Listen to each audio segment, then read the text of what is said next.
Good morning, kids, and welcome to Kingdom Connect. I am so glad you're able to join us this morning. My name is Annika. And my name is Zeta. And my name is Grace. And we're joining you here today from Camp Bubbaloo in our backyard. It is so beautiful out today that Zeta and Grace and I have decided to build sandcastles.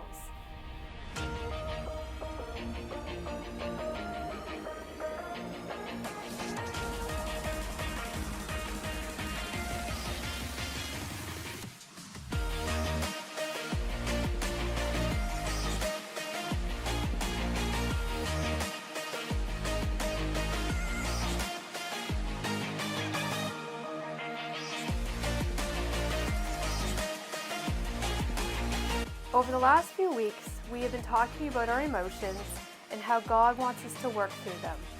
Our need to know point for today is, when I feel angry, God gives me self-control.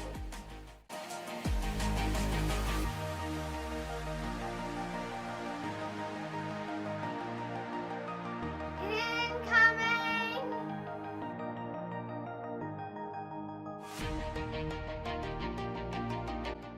Oh no, my sandcastle.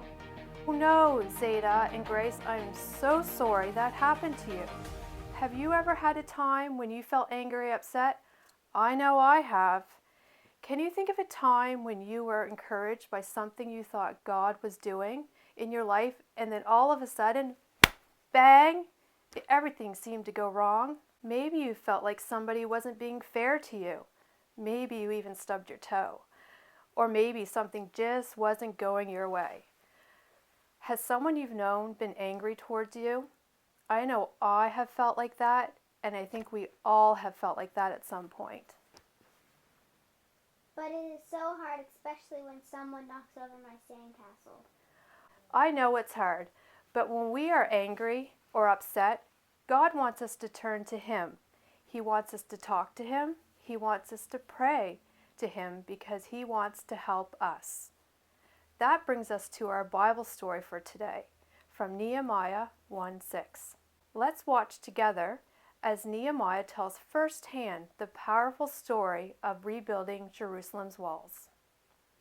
Hey everybody, listen up. Here's what God has to say. Aw, yeah. What you got for us today? Have you ever been so angry with someone that you wanted to get revenge? Oh, yeah. Like when my skateboard got stolen last year. I wanted to find out who it was and make them pay. And what happens when you feel this way? My insides start to boil, and I feel like I want to explode! That's exactly what we're talking about today. Explosions? More like how to avoid feeling that way. Today we're going to talk about anger and how we can diffuse the anger bomb with self-control. I see what you did there. Clever, I know. Anyways, there's a book in the Bible called Nehemiah, and it's all about a guy named Nehemiah. So what's Nehemiah got to be angry about? He's got a whole book named after him. He actually had a lot of reasons why he could have been angry. You see, Nehemiah had gotten some really bad news. The wall in his hometown of Jerusalem had been torn down, and the gates were burned with fire. This meant that all of their enemies were able to sneak in and take whatever they wanted. Okay, that's something to be angry about for sure. Nehemiah prayed to God and decided to rush back home to Jerusalem to help rebuild the wall. He knew he couldn't do it alone, so he rallied everyone in the town to come help. Can we rebuild it? Yes, we can! Here's the problem. There were lots of mean people who did not want to see the wall go back up. One of them was named Sanballat. Wait, there was a guy named Sanddollar? No, Sanballat. Oh, gotcha, Sandcastle. No, Sanballat. Anyways, Sanballat had all sorts of mean things to say to Nehemiah. Oh, and I bet Nehemiah had some mean things to say right back to him. Oh yeah, well... Actually, Nehemiah didn't say anything mean back to him. He prayed to God and kept working. Sanballat did not like this and got more people to make fun of everyone who was working on the wall. Sanballat and his gang even threatened to kill the workers. I bet that made Nehemiah turn so green. Oh, smash! Not quite. Instead of fighting back, he asked God to deal with the people who were making him angry. God helped Nehemiah have self-control. And even though he was bullied and had lots of reasons to be angry or get revenge, he stayed focused on God's help and rebuilt the wall in record time. Wait a second! Nehemiah found out the wall was torn down, he was made fun of, his life was even threatened, and even though he may have been angry, he was able to stay calm and have self-control? Yep, that's exactly right. You see, we'll all experience anger, but it's what we do when we are angry that can help or hurt the situation. So, when I don't get what I want, or if someone makes fun of me, I might get angry, but it's how I respond that makes a huge difference. That's right. Or if someone is angry with me, I don't have to be angry back at them. You got it. When we feel anger creeping in, God will give us self-control. Wow, what a wonderful lesson on how to respond to anger. Anger is something that we all face sometimes, just like Nehemiah.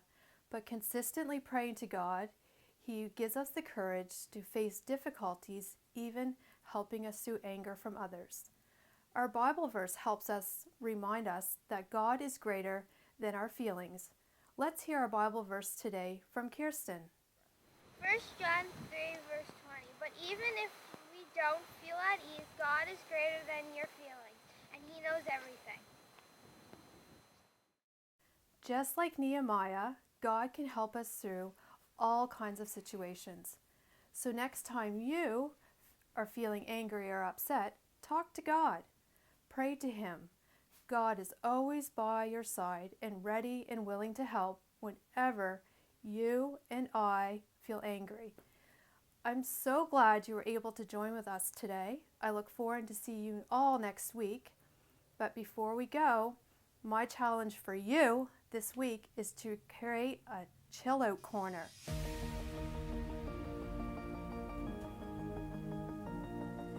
Create a space inside your home or outside, a place that you can go next time you might be feeling angry, a place that's safe, that's calming, a place where you can talk to God, a place that you may have maybe a corner of your living room with lots of pillows and blankets, or maybe you like to snuggle with stuffies, or maybe you have a tree house where you can curl up and have quiet time with God. Wherever your space may be, have someone take a picture of you in your chill out corner and send it to Pastor Lindsay. I can't wait to see what you come up with. We'll see you all again next week.